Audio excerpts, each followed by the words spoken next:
All right. The topic of this video is going to be my thoughts of what's going on with the whole Chicago Sky and Angel Reese situation.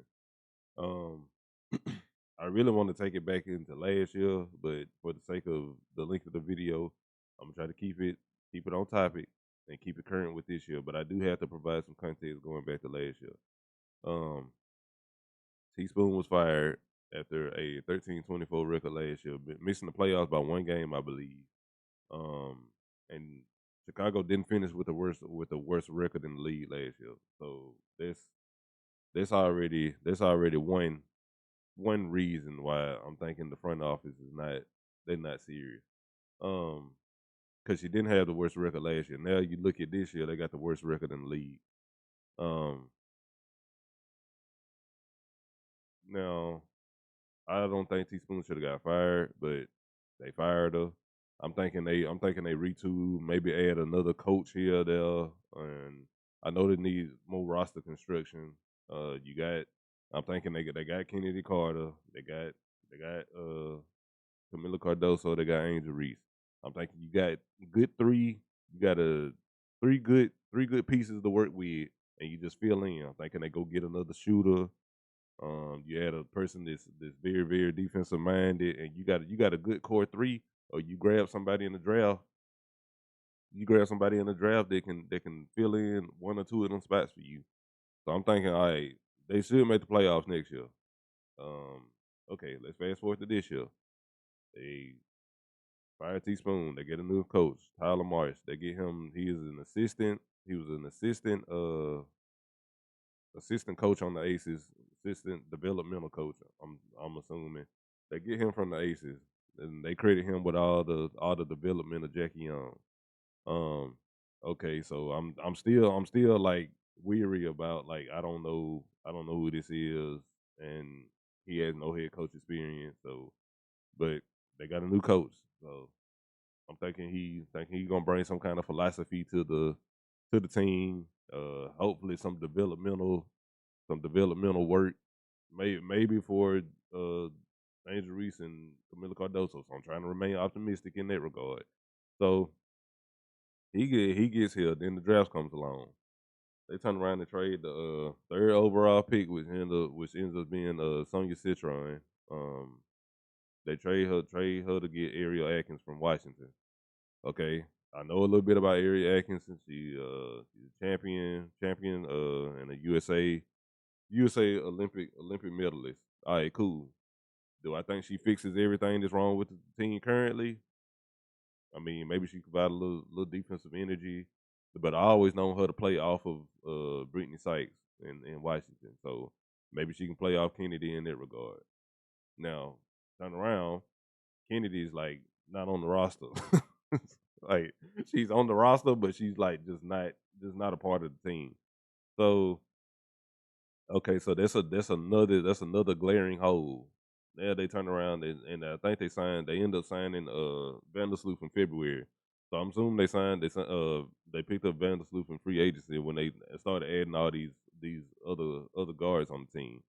Um let me pull up the roster right quick. I got it right here. All right. So this is the and Mariah Jefferson is not on here. Mariah Jefferson, she ain't in the graphic and she ain't on this. The reason why Mariah Jefferson was cut mid-season, I think she should have been cut way before then. Then to the fact that she couldn't play. Um, so they get Haley Van Lith out the draft. Um, they get they get Maddie Westbeld in the draft. They also drafted an overseas player, Sivka. I can't say her first name for the love of me. Forgive me.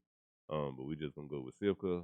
She's not on the roster, so overall, the draft really didn't address any problem that we had still. So we don't have any point guard depth because I'm not giving Haley Van Lith point guard duties. I'm just not. She's just not a point guard to me. Um, and Maddie Westbell, I mean, she got some height. She got some height. She can shoot. Um, But as the season materialized, like, she didn't get near as much playing time as I thought she was gonna get. But anyway, we go into the season. We got so the starting five is Vandersloot, Atkins. I think they started Kia Nurse, Angel, and Camilla. I think that was the starting five that Tyler trotted out there numerous games before the shit hit the fan. Um, Starting off the season, Angel Reese was not involved in the offense other than being like a screener for a shooter. Um, Offensively, he kind of had to get her own self going, uh, which is which is not very developmental. um, for the success of her, uh, they use Camilla as a post up center back to the basket. Not saying that she can't do that, but I don't think you do that with her 100% of the time because she can be used in other ways. I just think her ceiling is just way higher than the back to the basket score. She can do a lot of other stuff. She got a nice feathery jump shot, good touch. Um, I just think you can use her way better than a post up back to the basket scorer. Now, why I think they did that is because and this is where my accusations come in. That you add Vandersloot, you probably as an organization you probably already know you're gonna retire Allie Quigley jersey this year. You know you're gonna retire Candace Parker jersey. All right, knowing that going forward. Vandersloot and Ellie Quigley are married. Now, I have no problem with them retiring Ellie Quigley jersey. She's one of the best 3-point shooters all time WNBA history. I ain't got no problem with that.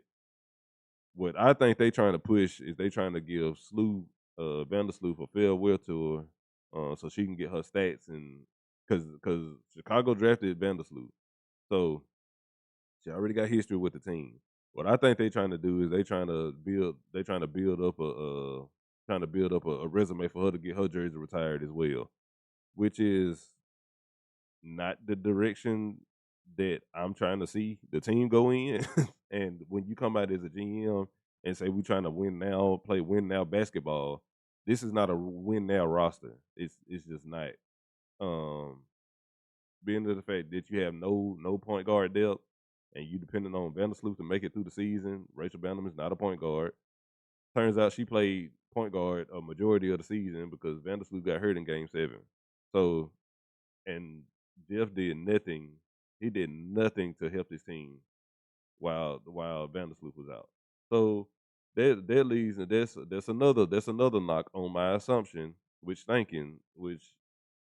trying to set Vandersloot up for a farewell tour so she can get her jersey retired along Allie quickly. Okay, if you're gonna do that as an organization, then fine, be loud about that. Don't come out with the BS talking about we trying to build a win now roster because this ain't no win now. This is not no win now team. It's not. It's not. And the way the offense was ran was not a win now mentality either. You don't involve Angel Reese in any of your offense. You got her out there trying to get herself going, knowing she got one of the worst whistles in the league already. She's trying to force offense, like because she wants to score. Angel wants to win. She wants to score. She wants to help her team win. You got her out there setting screens. You got her out there setting more screens than she getting shot attempts. Like that's not optimal for Chicago basketball to win anything. Now, when she goes down, I'm looking around like, okay, who's gonna be the point guard? Who's stepping up? Who's gonna or is Jeff gonna add anybody to try to help the situation any? Because this team needs a point guard. Like you have a lot of role players out here, and nobody else is suited to run point guard. Ari Atkins not suited to run point guard. Rachel Banham not suited to run point guard. Kia Nurse is not suited to run point guard. So I'm like, who and we've seen from gameplay this year that Haley Van Lith is not suited to be a point guard. He's not a point guard. He can't handle ball pressure, and only experience she got from ball handling is in college and 3v3 USA Olympic events. So I'm like, that's not suited to get you set up to run a WNBA point guard. Like she literally cannot handle ball pressure if anybody presses her up the court. Like she can't handle it. So that's not a point guard. So you as a GM have to get proactive in this situation to go find somebody somebody. Now, granted, if they want to play for Chicago or not, okay. But somebody out there is desperate for a job and the opportunity to play in the WNBA. You have to go find somebody. This I can't remember what game or what day, but it was way too late at that point. He go gets oozing this person right here. Go gets her that has been a role player for a majority of her career. Ain't started for nobody. Got her spot took from another rookie last year. So she comes in and adds nothing to the team. Like she comes in and I see her doing pretty much running the team the same way Vandersloot was running, not including Angel Reese. Just I don't and I just I don't know why it was so like quick to pull the trigger on it because it really came out of nowhere. Like it wasn't no okay, we're gonna work this play out to see what they can do for the team or anything. Like she just instant sign. Like, and I went and did some digging, and this oozing person, she done played basketball with Vandersloot overseas before. So I'm like, so we not gonna get anybody that can help us win. And whole time Chicago is like they I think like at this point they added Ooze and they got a chance. They got a chance to maybe sneak into the playoffs and get on the ring streak, get hot, but it's got to be somebody that's like can really come in. Like I was on Odyssey Sims, I was on Eric McDonald, I was on somebody like that. I was on somebody along them lines, somebody that can come in and provide instant impact. Now, granted, if they didn't want to play in Chicago, they didn't want to play in Chicago, but I think you got to add somebody better than her. It was somebody out there better than her, and you not telling me nothing else. So they get oozing, and they continue to lose games. Whole time before they even added a point guard, because it took them like 15, 20 games after All Star break to even add a point guard. What they did before Austin, but by the time All Star break was over, they removed Mariah Jefferson off the roster. They just waived her, which should have been done early in the season. Like we waited way too late to do that. She played what maybe 3 games, and then whatever injury she got, it still showed up like she couldn't play. Like she could barely move when she was out there. So she should have been waived anyway. I don't know why we holding on to dead weight like that. She should have been let go of. We should have got a serious point guard, somebody that could come in and play immediately. That should have happened before All Star break because Lou got hurt game 7. You don't let all these games go away and all this time go by, and you ain't added nobody. So knowing what I know now, I'm thinking he didn't want to add nobody because he didn't want to put no pressure on Vandersloot. He didn't want nobody to come in and look like they could steal the job, and he didn't want nobody to gain chemistry with his team to look like they need to be starting over Courtney Vandersloot. He added like he made it unserious acquisitions throughout the whole season. Like nobody he added has made a serious impact on his team. Nobody. So and Angel Reese goes on a crazy run. She goes on a crazy run. She takes the takes the job of being the actual trying to be a point forward or point guard for the team. And it starts looking a little bit better in Chicago. Not saying that they just blazing and winning every game, but it actually looks a little more formidable because now you got role players that can actually play in their position and actually maybe get some good looks, good shots. It frees up Cardoso a little bit more in the paint, let her move around a little bit. Um, just and she just really just took it upon herself to like, okay, I want to start winning. The best way that we can start winning is for me to take some kind of point guard responsibilities because the team don't have one. They tried to let Area run point guard. That didn't work out. They tried to let Rachel got on a little heater about a little 10 game streak. She put up some good numbers. There was potential that she could have been a good trade piece for somebody, and we could have got somebody. That could have also been a time where you made a move. You trade her, possibly fill in the point guard role that you need so you can make a run. But once again, no moves was made when she had value at the time. She closing the season like absolutely terrible. Like I ain't seen a Rachel Banham game probably since like early last month or something. Like she's played like very very bad to close the season. So that value is out the window. Um, you got Michaela. I was a little underwhelmed by Michaela this year. I figured Michaela she would be a little more formidable at least on defense. I feel like somebody that could have filled in as a small forward and played some good defense and made some shots. But I mean, she'll have a good game here. She'll have one good game, then she'll play 12 straight bad games, and then she'll end up out the lineup and just not just inconsistent. Because she was a person from the last year team that I was optimistic about her actually being good this year, and it just didn't pan out. Um, then Kia Nurse started off the season playing a ridiculous amounts of minutes. Like she was playing like Angel Reese minutes, and she wasn't shooting good at all to start the season. Like it was bad. Like it was a stretch where she was like I want to say because I can't remember what I tweeted because I kept up with her a lot as far as like stats and production. You already know she can't guard a traffic cone on defense. So if she's not scoring, she's not beneficial to the team. Like it's just not suitable for her to be playing a lot of minutes. She was third in minutes on the team when Vandersloot went down. Like she was literally third. It was Angel, I think she may have been either above Cardoso or like right there where Cardoso was at as far as minutes go. She was playing entirely too many minutes to start the season. Like, and she's a role player. Like, you literally bring her in to shoot threes. That's it. But um, I mean, E Will came off the bench. She started some games. I know she had to start some games when Camilla went out for EuroBasket. They it was some games like while Camilla was out, they had really had a good chance of winning. I feel like they could have won if Camilla was playing. They came back. They ended up beating Minnesota.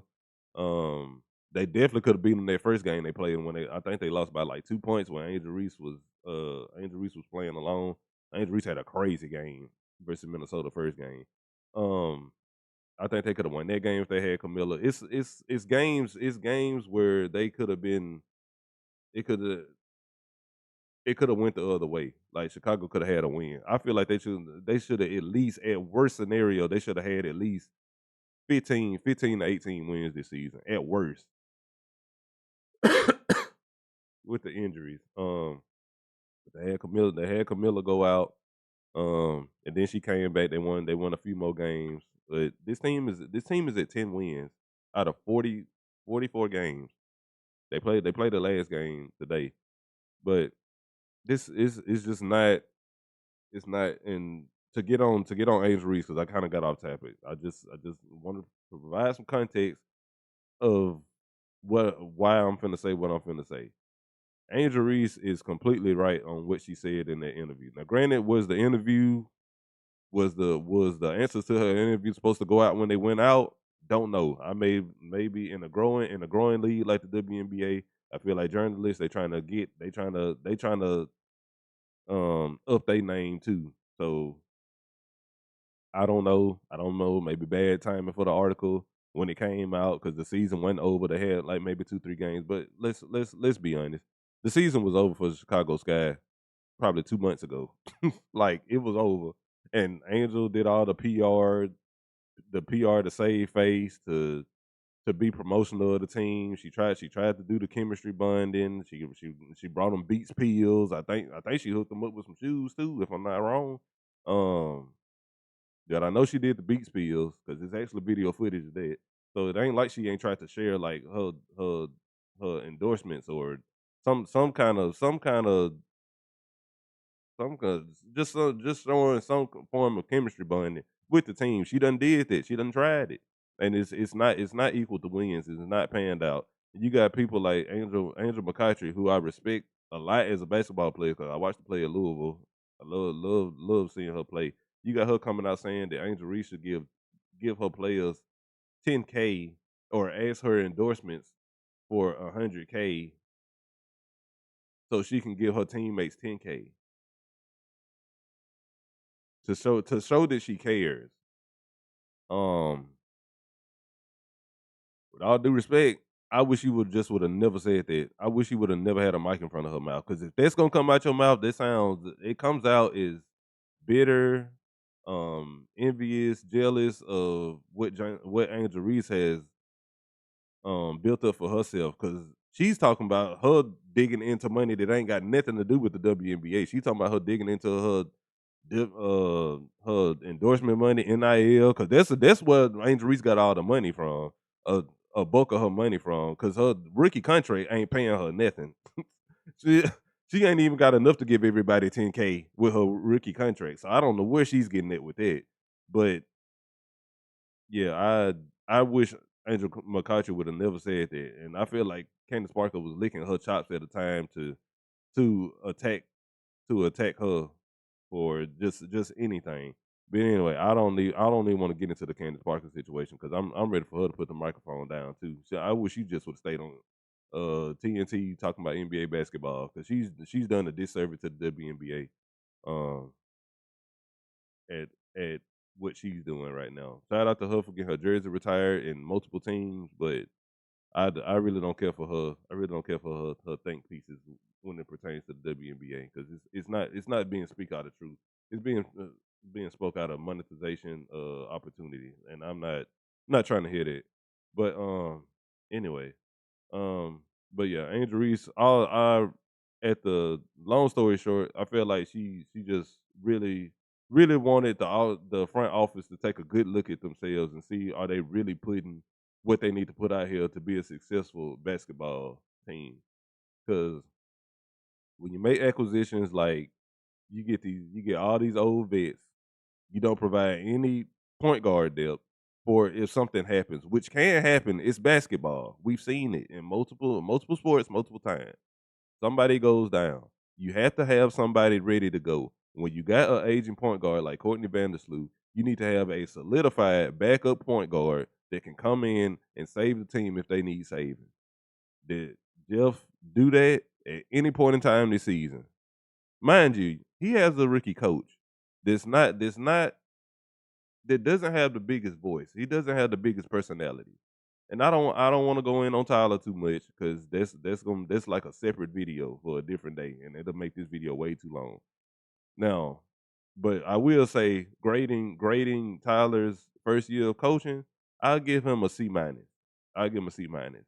And I'm being nice saying C minus because I really want to give him a D plus, but I ain't gonna go too hard on him. So I'm gonna give him a C minus. Um, because he showed at times that his offensive clipboard is not it's not top tier, but it's not bad either. I've seen him draw some good plays up. I've seen him make some decent rotations at times. Granted, 90% of them are bad, but most of the time they are bad because the roster just he just watched Jeff just watched this roster free fall into like nothing. Like he literally gave Tyler nothing to work with when you don't give him a point guard that's suitable that matches the team and can come in and wants to promote winning. Uzin does not promote winning. That's not a winning move. And you got people playing out of position. You got all these 3-point shooters on the team that can shoot threes. I've seen them in multiple games shoot decently from three. Now, do they make as many threes as you want them to make? Probably not. But they also aren't the best defenders. So when you give Tyler Marshall a roster that got inconsistent 3-point shooters, they're terrible on defense, with the exception of maybe one or two. Um, he doesn't have a point guard, and all he got is to rely on is the front court.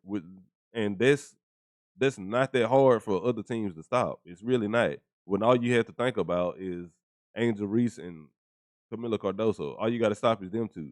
Ariel Atkins is also inconsistent. She'll have a game where she'll pop up and score 20 points, pop up, score 30 points, pop up, score 15 points. But it's not consistent. It's not consistent because the roster isn't consistent. It's just just a bad front office performance. It's more of a bad front office performance than it is a team performance. Just bad. Like you sit here and you watch the team free fall and you don't do anything to help the team bounce back after you come out and say, I want to win now. Like, no, no. So I wanted Jeff to get fired early this season. I wanted Jeff to get fired before I wanted Tyler to get fired because he just didn't do a good job. He just didn't do a good job. You already fired Teaspoon, which you shouldn't have done that. That was strike one. Then you go get Vandersloot, thinking she finna lead the team because y'all buddy. Then I'm assuming you guess Haley Van Lith was a backup point guard. That was strike two. That was terrible. Then strike three is once Vandersloot got hurt, you didn't do nothing to try to help the team out. Really, the strike two was him trying to call out Angel Reese early in the season after Vandersloot went down. Okay, so your first plan of Vandersloot leading the team to whatever you thought whatever you thought she was gonna lead y'all to, that goes down. So you put out a hit piece on Angel Reese like she ain't trying to do what she need to do. The offense wasn't being ran through her. She out there trying to create offense for herself, trying to get herself in her own rhythm. Like that's not fair to even put that out saying we need more from her and she needs to pick it up. Like, nah, I'm not going for that. So that was strike two. Then strike three was not trying to help this roster get any better. So that's three strikes. You struck out, buddy. So I'm gonna need him to get fired. I was on that fire Jeff train heavy in June, July. Before we even got to August, I wanted him gone because he already he showed his hand. Like he didn't try to help this team do anything this year. So yeah, I'm along with Angel, everything Angel Reese said. She is really the only person on this team that really should have said anything because it's her future. It's year two of her career, her and Camilla, and she included Camilla in her statements that she made. So she believed that those two are the ones that need to be built around. She said you can't rely on you can't rely on Courtney Vandersloot to come back because she's aging and she had an ACL injury. You can't rely on that, which is facts. Anybody else, any other team in the WNBA wouldn't be relying on a 36-year-old point guard to come lead their team. I wish Courtney Vandersloot would try to go try that in Indiana. Let her go try that in Indiana right now and see what the outrage gonna be. Whole time you got Caitlin Clark. Or not no, let's not even do that. Because they're gonna say Caitlin Clark is a point guard. So let's say Natasha Howard. Let's say Natasha Howard try something like that. And she in cahoots with the owner and let her build the team around her. Let's see what the outrage be. They'll run Natasha Howard out of Indiana. They'll run her out of there if she tried to pull and say she got injured or something like that. God forbid, don't nothing happen to her. I'm just speaking hypothetical. Caitlin Clark would be in the same situation Angel Reese is in right now, and I guarantee Caitlin Clark's exit interview would sound very similar to what Angel Reese said. I guarantee it wouldn't be half as much outrage, but because we want to pick and choose and look at a black woman being outspoken, which is crazy because I just think she wants what's best for her career, and she wants what's best for the team. She's done all kind of organizational things outside of basketball for Chicago. She's done multiple things. She did a school drive. She's done she's done something else. I can't think of what else she's done outside of the school drive, but that's like the only thing that's like because it's like very recent. But she's done plenty for the city of Chicago right now that would solidify her that she wants to stay. She bought a house in Chicago. So like I'm looking at this like, okay, this is your franchise. It's supposed to be your franchise player. The organization don't think that. The front office don't think that, I'm assuming. Her and Camilla are not their franchise players. They treating this like Courtney Vandersloot is their franchise player. The way they've been moving. And then Courtney Vandersloot come out after the Angel Reese interview information, all that leaked. I'm thinking she coming out talking crazy, like I don't care what somebody may say, or like you might as well put a name on it at this point because we know what everybody talking about. He coming out talking like I'm ready to come back. I will be back and all this, that, and the third. You don't even know if you're gonna have a season next year with the way the CBA is going. Because who to say that y'all gonna have a season next year if they don't get this CBA together? That's not promised. It's not promised. So you gonna lose another year on your life trying to guarantee that you're gonna come back from an ACL to lead a team to wherever you think you finna lead them to. She's 36 now. She's gonna be 37 next year. If they don't play next year, she gonna come back 38. That's what y'all hanging y'all hat on. Cut it out. Cut it out. Everybody in their front office, cut it out, please. For the sake of humanity and for you to look like you got some dignity, cut it out. Cause I'm not buying it. I'm not buying it. And everybody got a problem. Everybody on the outside looking in wanna look at what Angel Reese said and look at the message and not put themselves in her shoes. What would you do? What would you do? That's the question I want to end this video off with is what would you do in her situation? Knowing what's been circulating around with the team now, knowing what the agenda the front office got, knowing what agenda Vandersloot got, knowing the agenda of just you not being a franchise player and not being treated like that. Granted, you was taken in the first round right after Camila Cardoso with the third pick. So it only makes sense that y'all two are the centerpiece of what the rebuild is. But it don't appear that way when you got a 36-year-old point guard that's in the GM's ear because they buddy. So I mean, what would you do in that situation? And be honest. Be honest. That's it.